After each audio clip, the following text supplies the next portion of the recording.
live, and hopefully we should be speaking to Liv Luce very soon. Let's have a little listen to, oh, did I have a plug-in? Let's have a little listen to the remix, Filthy Honey remix of Magpie, if everything works. There you go.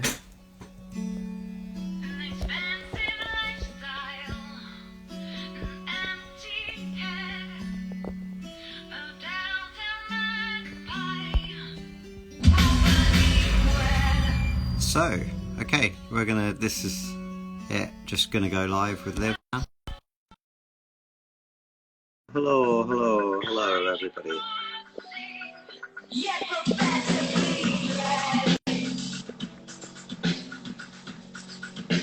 Hello, Barrel House. Happy new album.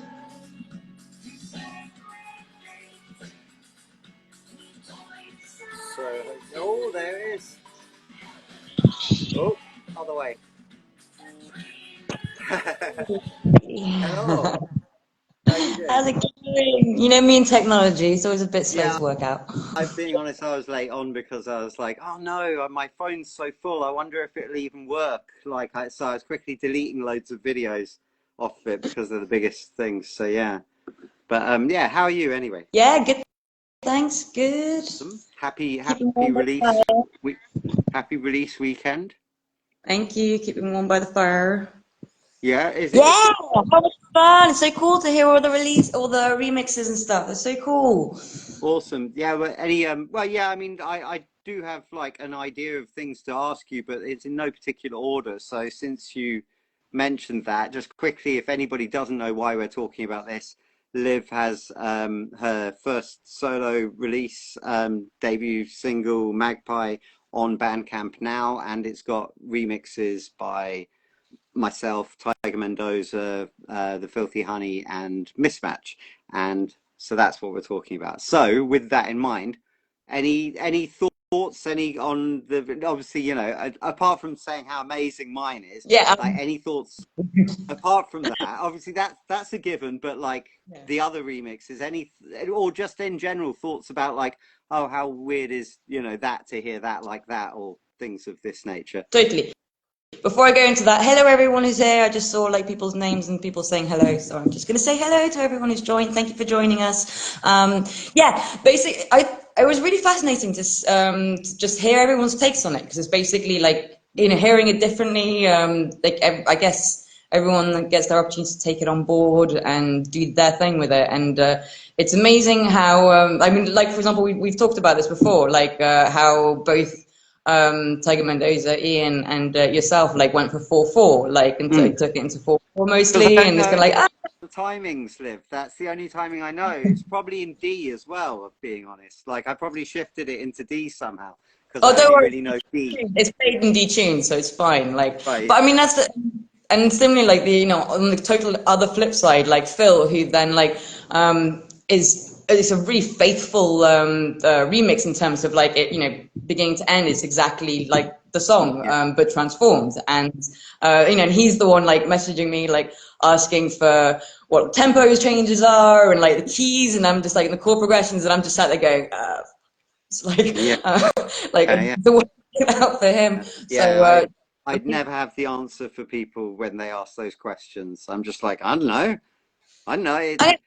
This as well, like as a you know, classically trained pianist, it's like I do like understand chord progressions. I just never write like that on guitar. Like I have no idea. So I was sat there on the piano going, like, is it that? Is it that? Yeah. No, if you want me to hum you the riff, perfect. But yeah. Exactly. Yeah, awesome. Yeah, I mean, yeah, it's weird. It's weird getting them back, obviously, and like, whilst you're actually doing one yourself, you're kind of like hearing back what other people are doing, and it's kind of humbling in a strange way because you're busy going, oh no, like Phil's done a proper one, and Tiger Mendoza sounds like, you know, it's really like professional sounding, and MissMatch came in after mine was already done, but like. but I was like, oh no, and I'm just chucking some bits like together and kind of like hoping it works, and then cutting out the bits that don't and stuff. It makes you feel like I really, such a kind of I really like how yours actually really like takes, just mixes it all up. You know, like it starts with the ending kind of chord, like and stuff like that. Like I love how you kind of mix it all up, and then like put in a reggae kind of like think, think, well, you think, know, like and which I really I, wouldn't have had there. Like, I'm just but assuming that you've got at least like a 5% audience of like smokers. So like, you know, I got to keep that market happy in case they're out there. Do you know what I mean? So,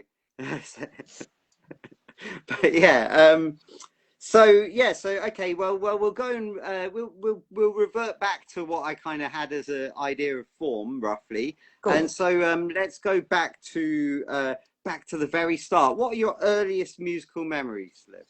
Ooh, earliest musical memories. It's literally the very earliest is probably loads of people will have the same recorder. Some like school, like making us all pass around a recorder and having a go at that, and wasn't really especially inspired by that. Mm, But actually, I got into piano in a very sort of structured way of basically being told you're going to piano lessons basically right. by my folks, and which is kind of funny because like so my parents aren't musical, as in they don't play instruments at all, Yeah. and but my gran did and my aunt does, and like maybe that was the Yeah. link, but anyway, it's It's kind of like thought you to be go important have in the family or something. Yeah, yeah. exactly. But I also remembered that when I started doing that, I just loved it. As in, like, I didn't have to ever be told, like, oh, go and do your practice or Right. whatever. I just, like, it was my E- escapism. Like, I would literally get, Even even all the tough bits, like just like scales and things like that, where you just like, yeah, like it all, just into it. yeah, yeah. Honestly, it was because it was all just like learning. And so it was, you know, it's just, I liked having a structure for learning, but I would also love to mess around on the piano, which my folks didn't enjoy so much. And my dad would be like, oh, stop hanging around like but we were also really lucky at school. We like in primary school the actually in secondary like our playground like was right next to the music department, and there were a couple of old like pianos basically uprights that were, you know, terrible state, but that you could just kind of go into at all your breaks, and I Nice. just used to, yeah, I just used to hide there basically and Oh, yeah. play stuff and write stuff, and that's kind of, I guess that's how I first started And songwriting as such. But my what kind of music would you have like listened to out of choice? Like, because what kind of age are we talking? What are you kind of like early thing? What early songs do you remember going, I really like this, and whether it's embarrassing or not, like just early memories. Like I have a memory of trashing my dad's living room to Hit Me With Your Rhythm Stick by Ian Dury.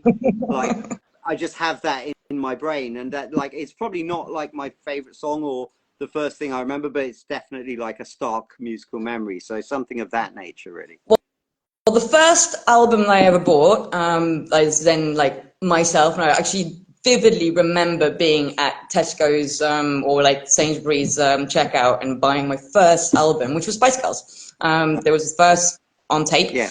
and so that's definitely like my first proper memory. Because as a kid, like again, my folks would just like listen to classical music the whole Hmm. time, and actually I remember having to kind of make a point of like, can we like sometimes listen to like popular music on the radio? Because like I have nothing to talk about with my friends. Like none of them know Right. Yeah. like Sure. Mozart and stuff like that. Like I kind Yeah. of Of course. Yeah. Oh, what are and you so listening yeah. to, Liv? Oh, Brahms Fifth. Yeah, Great. exactly. It's like it came across as like a ridiculous posh kid, like who just yeah. And I mean, we're talking about like 10, 11 here, but like yeah, so I kind of made a bit of a thing. Like, oh, we're in the car. Can we listen to like some radio, like you know, like Right. other than classical FM? And yeah, so it Favorite started very much on favorite jams off of the first Spice Girls album, Spice. what favorite Favorite song. songs? What favorite songs off of there? Because there's some. It's a good pop record. It's a solid pop record. So Yeah, no, absolutely, absolutely. I actually wouldn't be able to say. I'm not okay, sure. yeah, yeah, okay. Yeah, I think Naked and If You Can't Dance are both yeah. solid productions, no matter what you do with them. Like there's a George Clinton sample in If You Can't Dance, and I think Say You'll Be There as a pop song, like with the Stevie-esque harmonica solo, and it's like got all its bits in the right place. Do you know what I mean? So yeah, Yeah. I was in college, like studying music at the time when that album came out. So I kind of was had to listen to it in a completely different context, if you know what I mean. But Cool. kind of one that opened me up a lot more to, I don't know, the potential for dissecting pop music and finding good in it, if you know what I mean. That's like, oh, you probably know more about it than I did because I was just like just absorbing it Yeah, and yeah, yeah, yeah, like yeah, it didn't. yeah, I yeah. kind of looked Cool. Yeah. at that. I'm So sure it's then, somewhere in my box so somewhere. then along come like, so you're playing piano and you like classical music and pop music, and then comes along, I'm assuming, your teens and a change in taste and a meeting up with other Yeah. people. So basically when I was kind of 11, 12, my cousin introduced me to a lot of like women in soft rock and kind of slightly more interesting pop. So Sheryl Crow, Alanis Morissette, Right. Alicia Keys. I don't know if you remember Yeah, of Alicia course. Keys. I know Yeah, Alicia like, Keys. I'm All British, so yeah, Saints. Alicia Keys is in my wheelhouse. Yeah. Okay. Yeah, like All Saints, like all that kind of stuff. And that started to give me a little bit more of a vibe of something a little bit edgier, a little bit Right. more Yeah. attitudey, a bit more. Well, Alicia And Keys is really musical as well. Like you can go from the piano bit to kind of going, oh wow, she's a great piano player kind of thing. So yeah. yeah, yeah, and obviously, Sheryl Crow, great musician. Yeah. Like actually Yeah. looking back, sound like it was good recommendations. I'm very chuffed with Yeah. Julia for that. And And that obviously makes the Alanis had you listening to Flea and Dave Navarro with Ann Taylor Hawkins without even knowing it. right. Yeah, exactly. Way before I even appreciated. Yeah. And then rock and grunge. I have Susie to thank for Mm. that. Because basically I was doing all this songwriting. And Give me a I bit give me a bit of context, because obviously you've gone to your is this when you're in European school, is this? yeah, yeah, all European school stuff. So And so you're how old, and you're French, but yeah, give us a little bit of no, that. Just bring no. us up to where we are. Yeah. I'm British. I'm British, Yeah. but I was born in But you're France. but you're I'm French sorry. speaker. Yeah.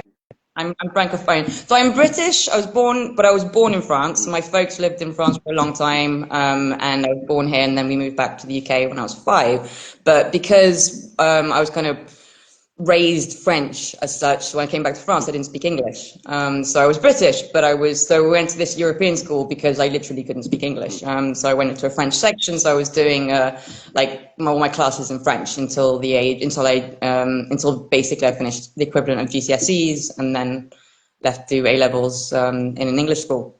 But Right. yes, I kind of raised French English, but I am And technically British.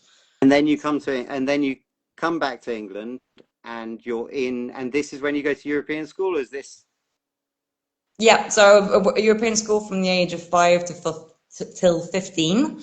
wow? And that is where I met Susie and Hannah and Chrissy, the members of my first band, which you know very well because you signed us.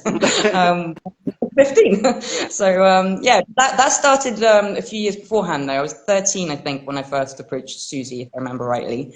And basically I was still doing all my kind of Sheryl Crow-y kind of stuff Uh, on piano and little was it Celine Dion? Bit of yeah, I was into Celine Dion too. Yes, yeah, exactly. Just like big power ballads and yeah. like basically chicks singing like with big lungs. Like Yeah. that was kind of my theme. Yeah, Um, it's good aspiration. If you're going to grow up on like pop music, then at least you are growing up on things that teach you have to be able to sing, you have to be able to play, do you know what I mean? It's quite not necessarily with the Spice Girls or All Saints or whatever, but like there's with the Alanis, Sheryl Crow,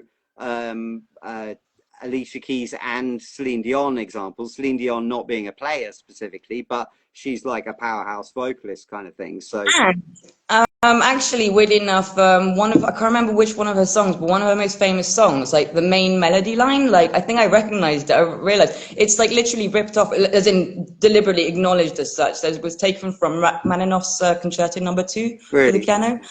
So clearly, I was like somehow like siphoning in all these Yeah, yeah, kind yeah. of That doesn't worlds. the person behind her kind of I can't remember his name now, but I watched a documentary on Netflix, I believe, about this dude who, like, basically he's the guy who arranges, and because most of their songs, a lot of them are covers and not written things, or they're kind of handed by songwriters. So he's essentially the arranger or whatever for like, and like producer for her and Michael Bublé and like almost everyone in between, Josh Groban, all those kind of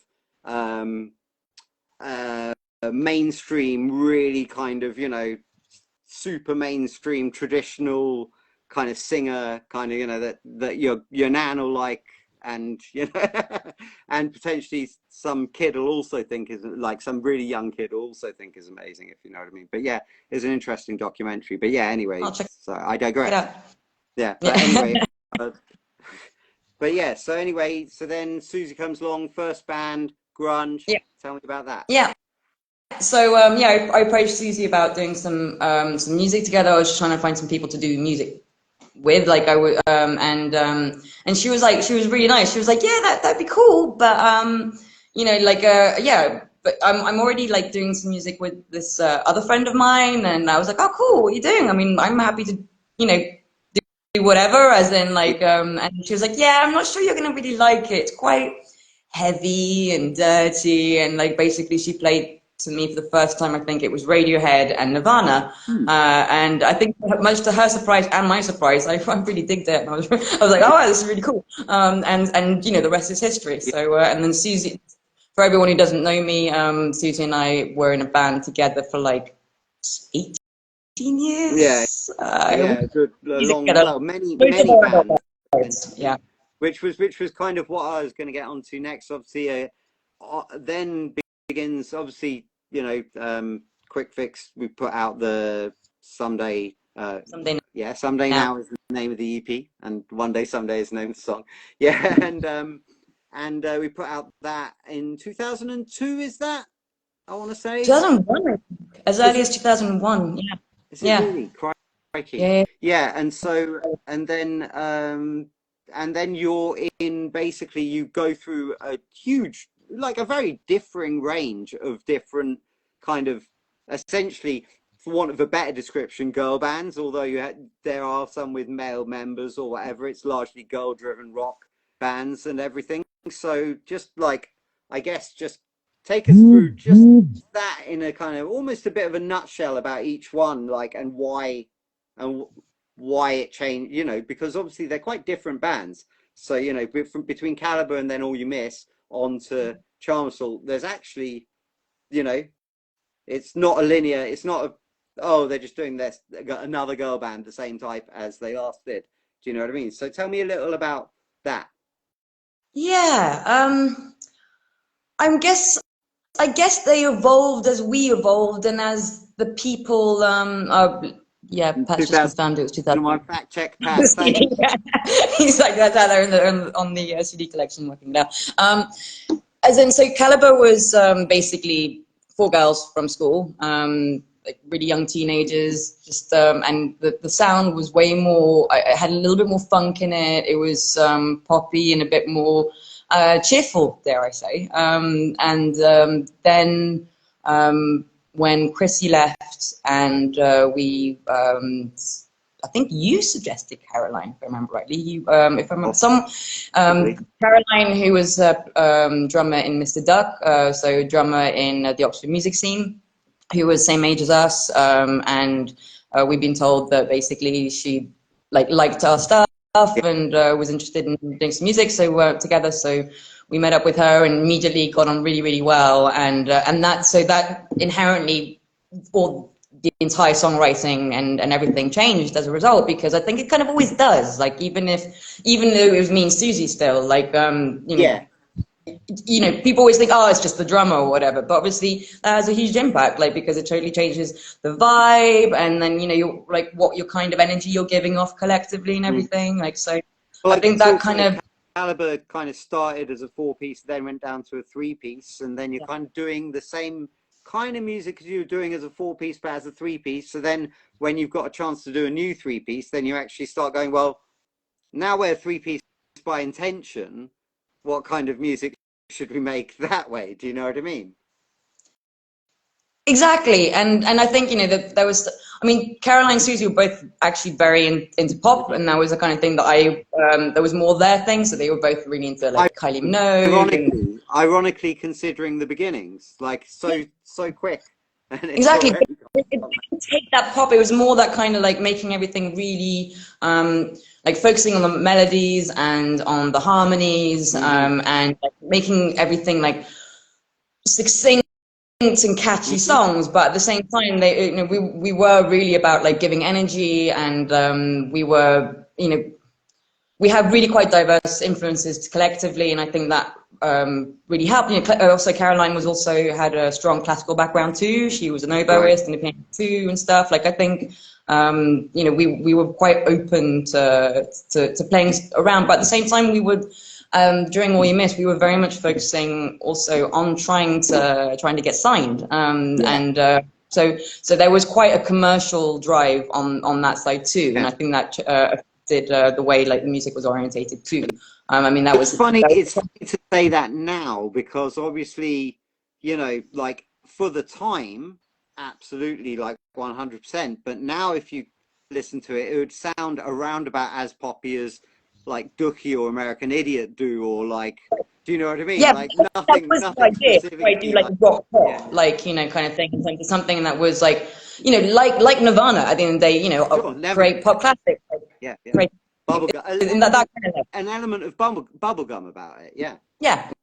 So like that was kind of what we were aiming for. Not trying to like, not saying that as a pejorative thing. Just like really trying to kind of concentrate on a product that was reachable. And and those are the days where we had that meeting with Polydor, where we were working with Main Man, like informally, and like I think that was that was a direction that the music was going.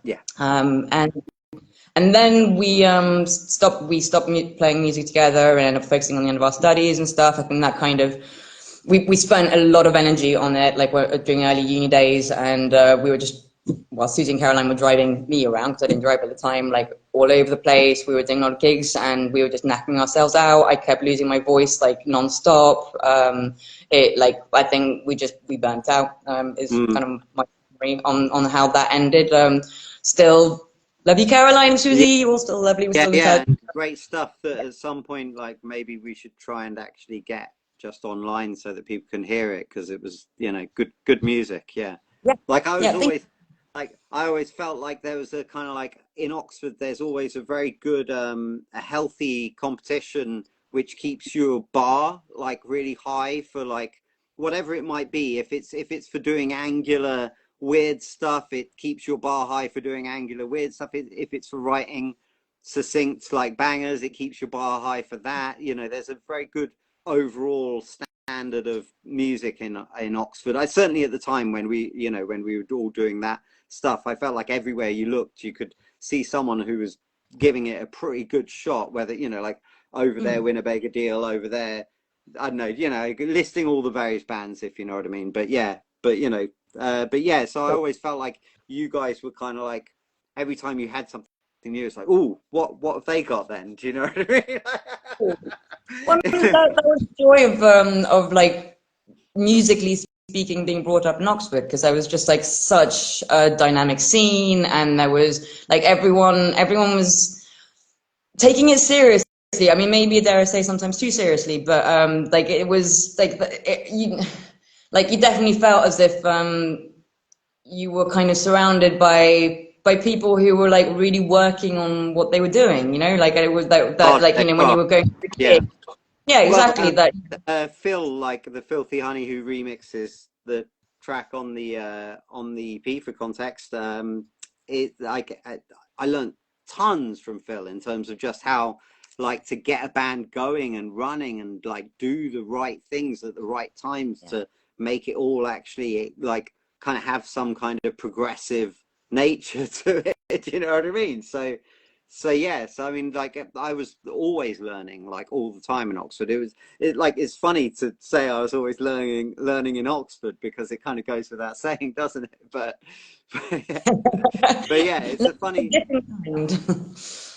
Well, it was funny because I lived in Manchester for a bit, and I did feel like, well, if I go back to Oxford, I feel like I know how to engineer a decent rock rise up through the thing, because the structure's all kind of there for you, Yeah. with the gig scene and night shift and the studios and like everything. It's, if you pick up a night shift, you kind of can work out how you're supposed to do it. Or first I go in the demo, and then I have to get the release out, or I play the gig at that small venue, and then I play the gig at that bigger venue. And do you know what I mean? It's all like road mapped out for you in a way. I think it's quite a sophisticated scene, but yeah.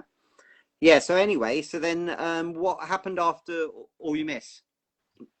So after All You Miss, Susie and I like met a few different drummers. But it was all way more informal. We weren't really gigging. We did a few maybe around London, but like it wasn't. And it was, again, the music started changing again quite a bit more, and then I only kind of really settled down to when we did Charm Assault with Lewis from At Risk, drummer from At Risk. Now when we moved, just as we were moving back to the Oxford area. And that was cool, but that definitely took way more of our biggest kind of reference, like musical reference that we had in common was A Perfect Circle. So we were definitely on big, chunky riffs, you know, that got half time, lots of open D stuff, like just really. Quite epic as well. Sorry? Quite epic as well, like in its kind of like. Yeah, definitely. Crescendos and things, yeah. And G and like way more stoner rock and stuff. Yeah. I just wanted to circle back to like, because you said like, I just thought it was interesting because you said you were in London, obviously kicking about, and this like the misuse kind of time and all that. And so did you? And obviously then when you came back to Oxford, that's when it locked in again. Yeah. So like, can you talk a little about like being in London, trying to do bands in London?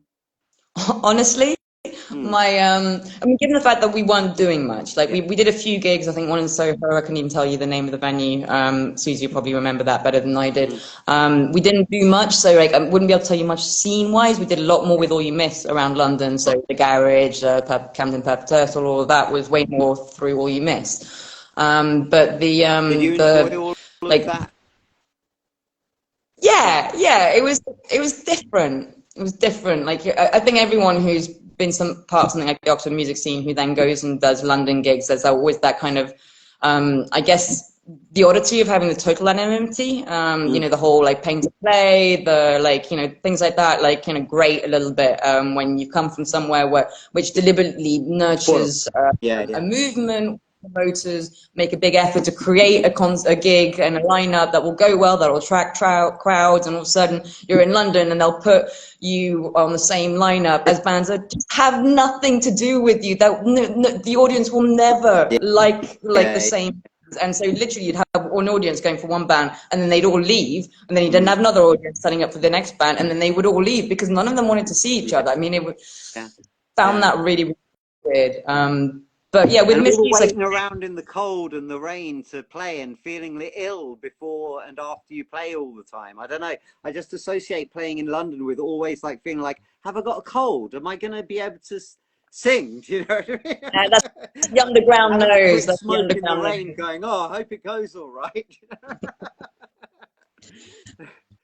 Yeah, I don't know. It was I mean, it was also weird because like London was definitely the gigs where like more kind of industry people would turn up to. So whenever we had anyone who was interested, who we were in contact with, or in informal talks, they would it would generally be at the London. They would turn up. So like at the same time, they were more exciting because often, you know, you get to meet people, or you had this kind of anticipation of they're going to be there. Or it could be this might be the one.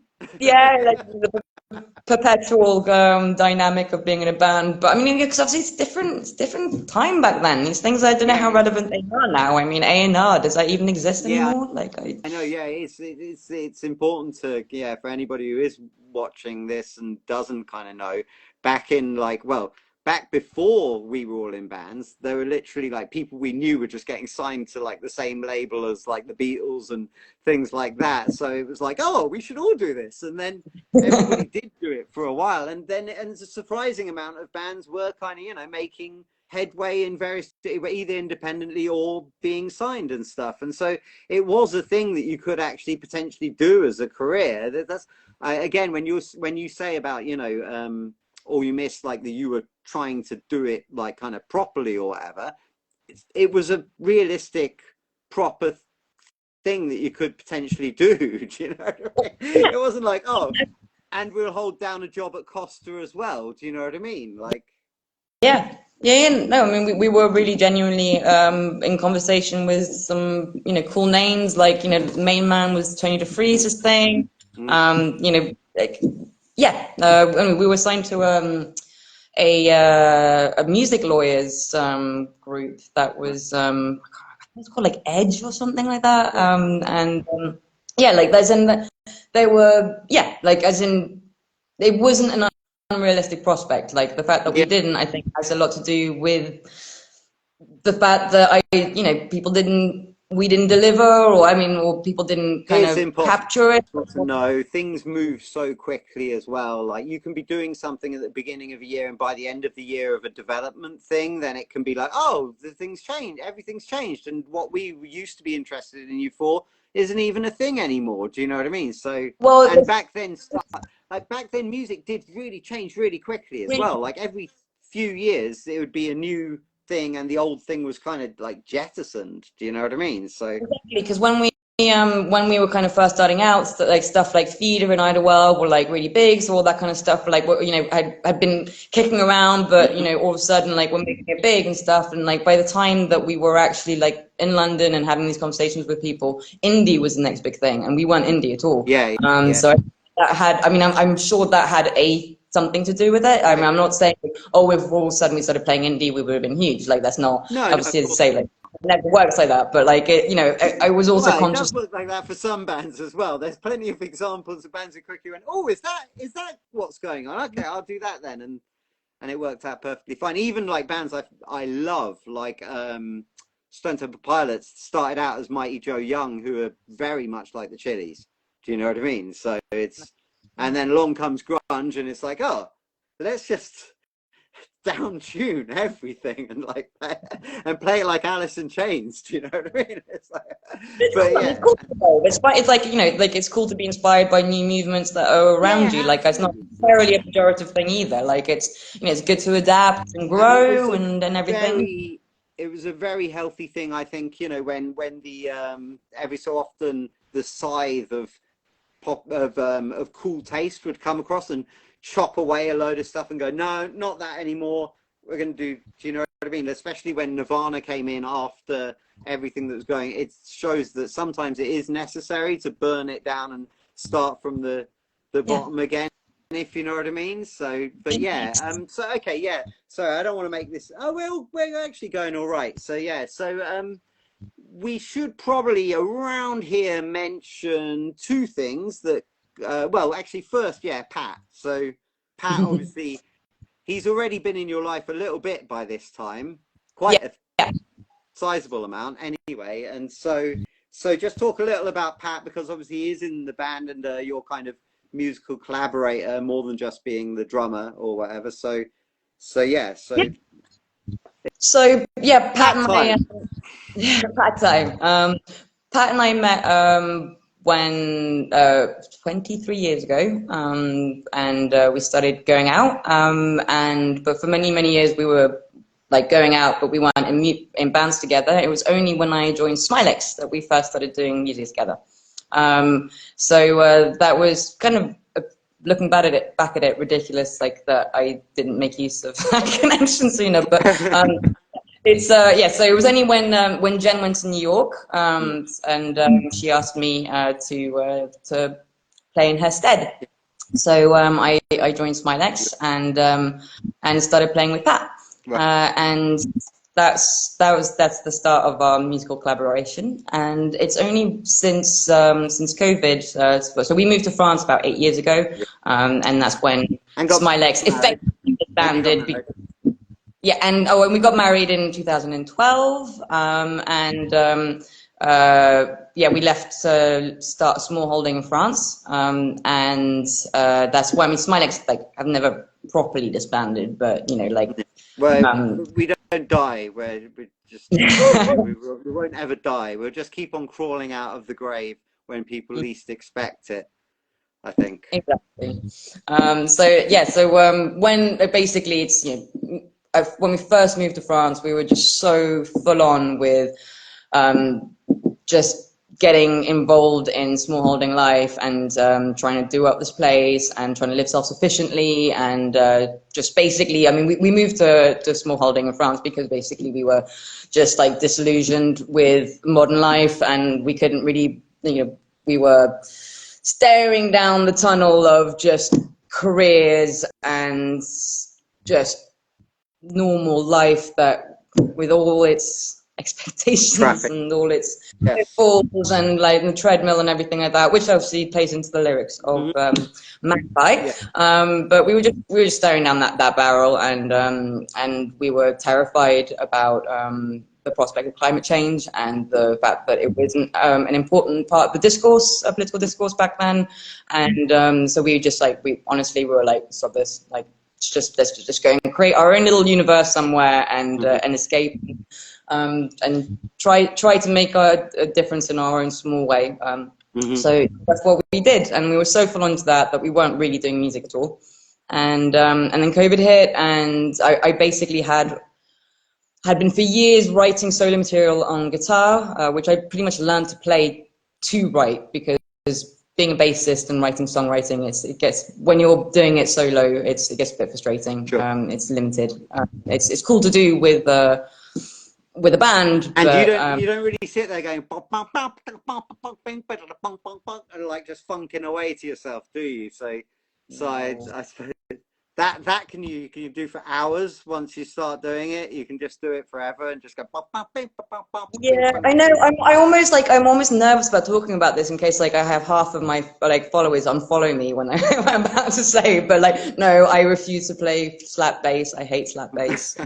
Sorry. And yeah, so that was never going to happen. And so yeah, started writing on guitar, and Pat, obviously, you know, living together and being my husband, like, was hearing a lot of this stuff, and we've really liking it, and I think it was really, really cool. And actually at certain points when you know, pitching in on if you kind of like, oh, I need to do this, and so we were like, why don't we just play this? Like, and I guess two pieces also are becoming more and more common. And I think originally we always had this idea that you can't just be a two-piece, you have to have a band. And we live in the middle of nowhere. So who are we going to find another band member that we actually like enough to play music with here? Yeah, so we were like, actually, if I just put the guitar in the bass amp, and it's actually, most of my songs are arranged in a way that would actually be kind of hard to add a bass to now. I'd have to rewrite the guitars to be able to make it work. So anyway, I love the practical nature of your solution. Like, oh, well, what should we do? We can't find a bassist. I'll put the guitar through a bass amp. That'll fun. Anyway, it sounds really cool. It sounds really, really cool. So so we started doing it and doing like that, and it's just been great. I'm just glad it's you, a bassist, who's saying that, not a guitarist. You know what I mean? Yeah, exactly. But I mean, obviously, I have the immense privilege of being married to genuinely one of the best drummers ever, full stop. Not just that I know, but ever. Like, everyone who's ever played with Pat, everyone in the Oxford music from me, will be able to attest to this. Yeah, everyone from the Oxford music scene knows this. Like, it's not my bias. Pat is an insane drummer. And I have the privilege of being able to make music with him. So that is okay. And obviously, don't rub it in, Liv. Guys, my ears are burning. I feel like I have to make it. Surprised your whole head's not burning. Audience. Yes. Hello, Pat. Hey, but I'm going to leave you to it because she's way more interesting than me. So. Well, you've already done one of these anyway. If anybody wants to scroll back, we did a thing about the Radiohead gig in South Park. If anybody wants to hear about a first-hand account of the Radiohead gig in South Park, there's one if you scroll back through our lives with me and Pat chatting about that, because he supported them in the Rock of Travolta. Exactly. Yeah. That helped as well. You know, we were going out for like 6 months at this point, and all of a sudden he got a support slot for radio. I was like, oh, all right, I'll stick around.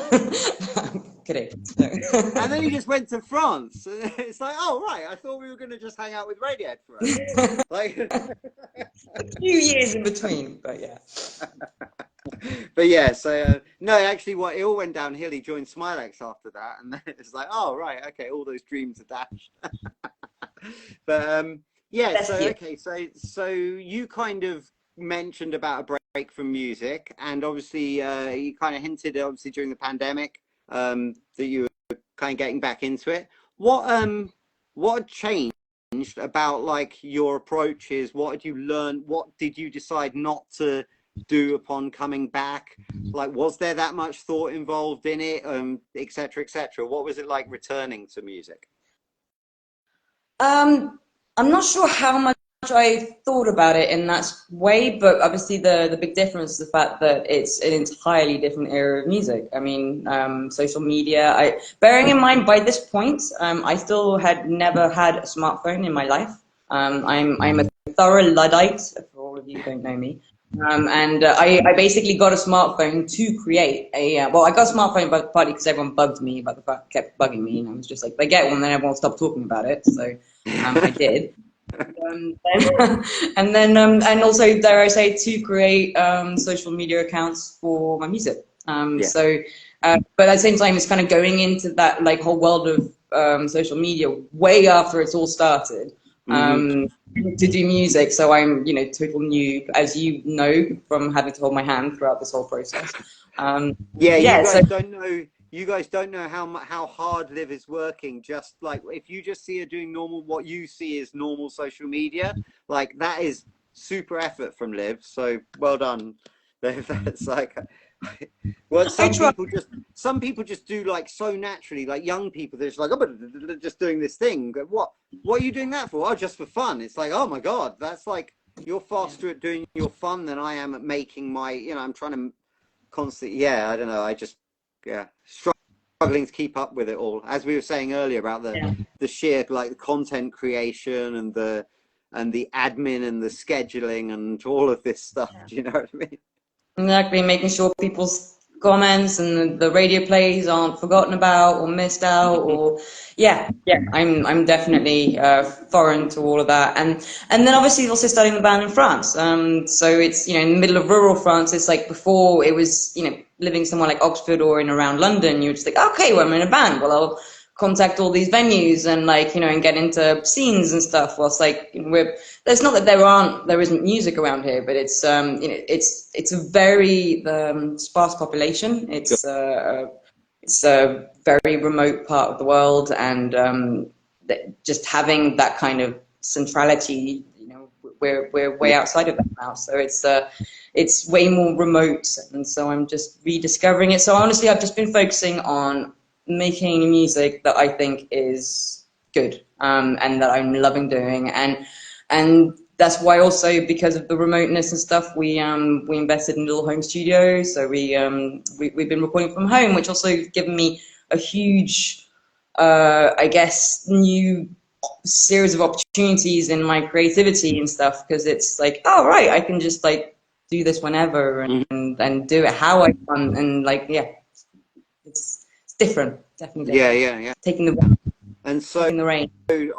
So obviously this is what Magpie is just like the first thing from a forthcoming EP. So without obviously giving away everything, tell us just a bit more about like what to expect from the EP.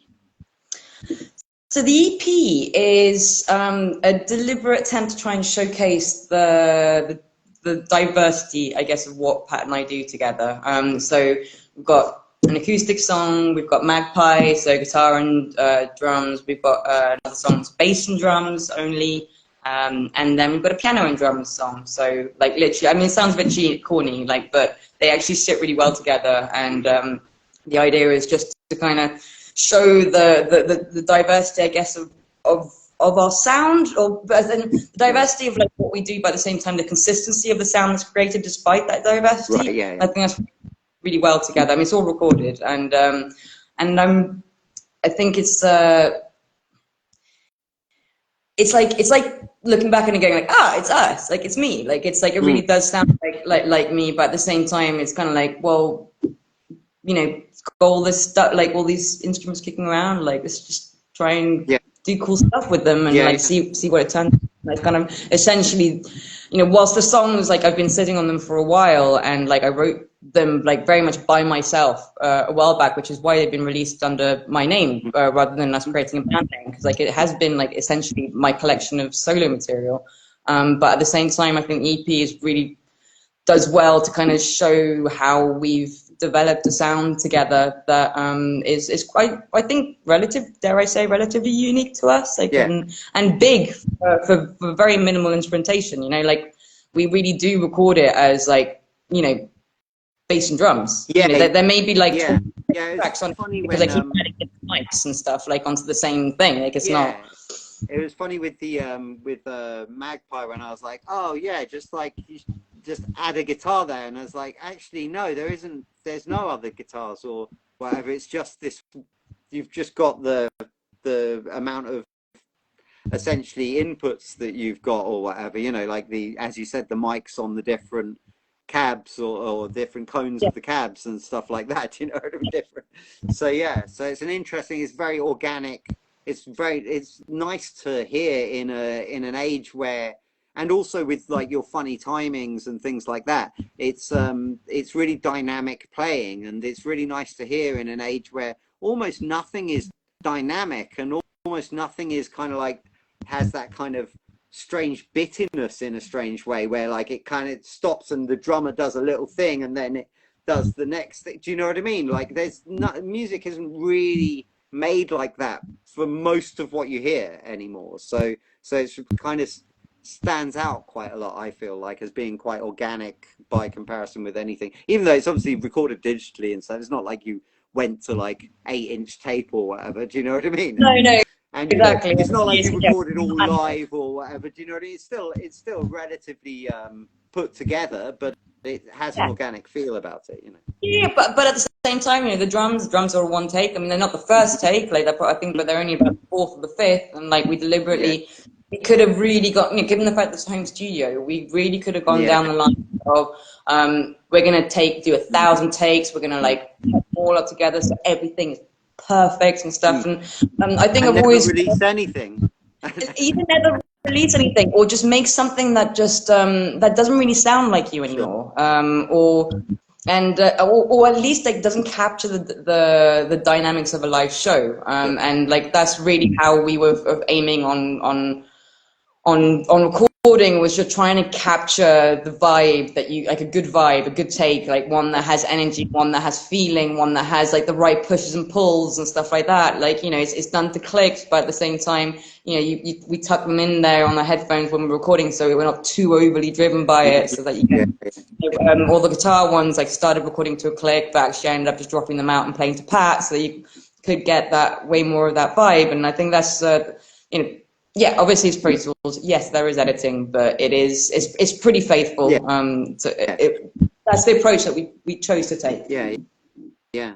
I think it has a nice earthy, relatively earthy feel. Not to use the earthy thing as a pun, or not really a pun, but yeah, you get what I'm saying anyway. But just talk a little about the video, because I didn't want that to go unmentioned or unnoticed, because obviously that's although we've individually, privately talked about it like loads, I'm sure people would like to hear a bit about like how it was done and everything, without obviously spoiling too much for your forthcoming video. Yeah.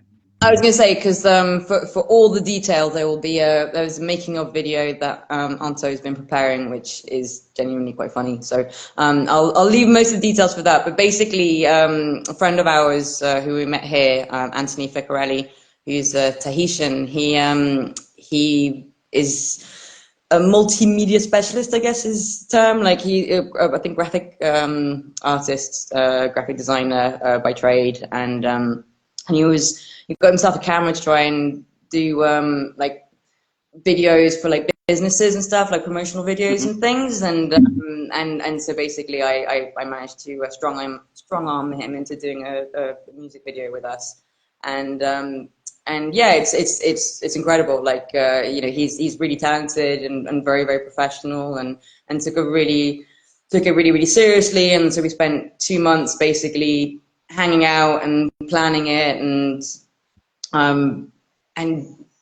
designing it and deliberately did something that would involve loads of our friends as well. So that kind of be a nice like souvenir, I guess, for us all for like this time now we had and everything. And but it's turned out brilliantly and again just an amazing opportunity for me to collaborate with another brilliantly creative person, which is just like the funnest thing about being in music and doing all this stuff, like with the remixes and stuff. It's just like working with such awesome people who do such awesome things, and you get to make awesome products as a result. And that really is all about at this point, isn't it?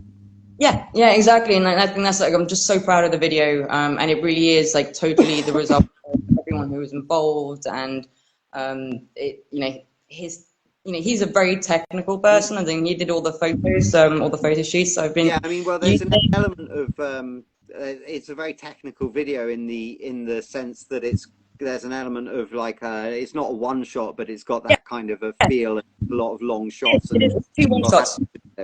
Is it 2 shots? Is it? Yeah, it's 2 1 shots. So basically, there were 2 like perfectly done 1 shots, and then there was intercut with performance shots from a few stills at the end. But it's two shots, and it was technically challenging. But again, I'll leave all those kind of details for the making of video. But if you haven't seen the video itself, you should go and see it like immediately after this, basically. But I don't know what else there really is to say about anything in general. Have we covered pretty much everything? Is there anything that I've left out that you wanted the world to know about you specifically? No, but I just realised I've hidden my T-shirt, and I was meaning to use this as promotion. Nice one. Awesome. And I had my jumper, but it was cold, and I had it flipped up. Sorry, Alex and Jen, but I got it out. I remembered. Support independent music. If you haven't checked out Critter Cabal, then please do, especially as their only 2 streaming songs are on Quickfix. So you should definitely do that. Not that they need the plugging; they're doing pretty well, aren't they? Those songs seem to just get more and more streams. So cool. But wicked, awesome. So you're going to be hopefully playing live more and finishing off the EP. Yeah. And there's this making of video to come along, and there's obviously the song actually streams on the the pre-save is on the 22nd, is it? And the single itself, Magpie, is out on the 29th. And so you all have to like stream it like 1,000 times each, because if it's under 1,000, then Spotify don't pay you anything. So everybody's got to like just leave it on in the background. Listen to it a couple of times, sure. But then after you have, just leave it running and go out and have a walk around like your local city, and then come back, and then after an hour, like just leave Magpie on a total loop, basically. Yeah, that'd be really handy. And why is Critter Cabal? Why is the Critter shirt not denim and paisley? Yeah, I guess that's expensive merchandise, really, isn't it? That's I mean, you have to. Sorry. It would certainly make a nice and warm, like classy T-shirt. But... yeah, definitely. Good festival wear, I feel like that would be. Yeah. Hard wear. So does anybody have any questions before we've got we've kind of been on almost an hour, but if anybody's got any questions for Liv, chuck them in the no, that's good. That's what I feel like is acceptable amount of content, you know what I mean? Like that, like if you're giving people an hour of your life, what more can they ask for? The content, then the quality doesn't have to be that high because you gave them the quantity, do you know what I mean? So not that this hasn't been a great interview. Thank you, Lee. Thank you. It's just my rule of thumb in general. No, it's just... Glad to know my. So yeah.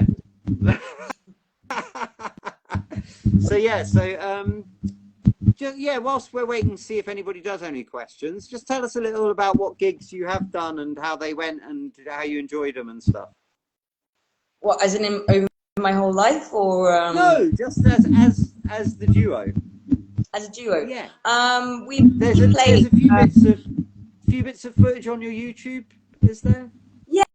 So one of them, like mainly the first gigs that we've been doing, like we've done around here, has been at this local brewery. Our friend Antoine has a local craft brewery in TVA. Great beer, go check it out. And actually, he's going to Barcelona next weekend to pick up some medals. So it's becoming internationally renowned. But yeah, that's a great thing. Like we do piss ups in the brewery. Like it's good fun. They're not literally hard to organise, is what I've heard. No, apparently we do quite well.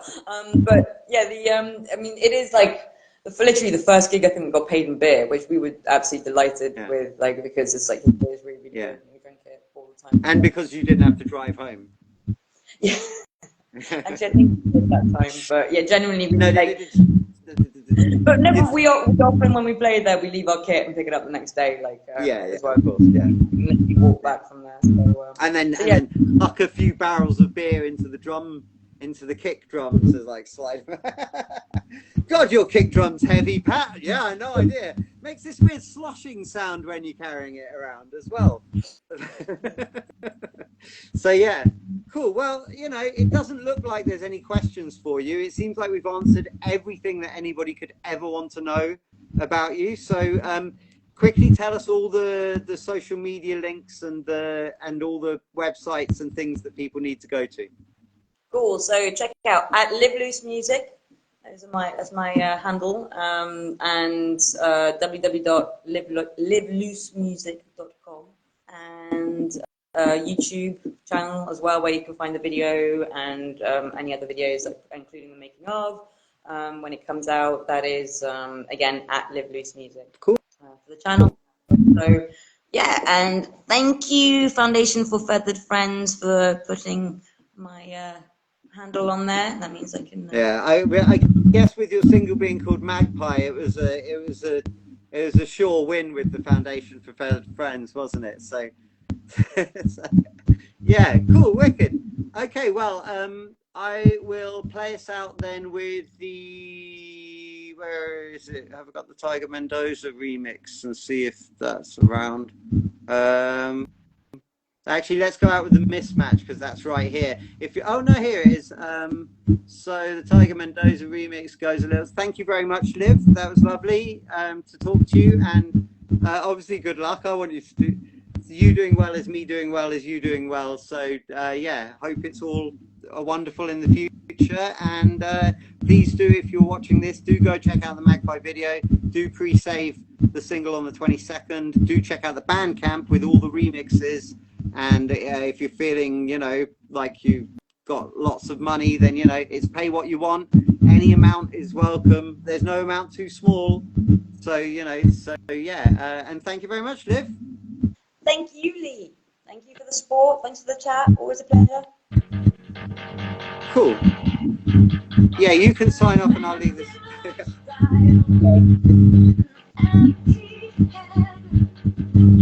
Oh, yeah. Shout out Tiki Vision there, who made the video. Yeah, Tiki Vision.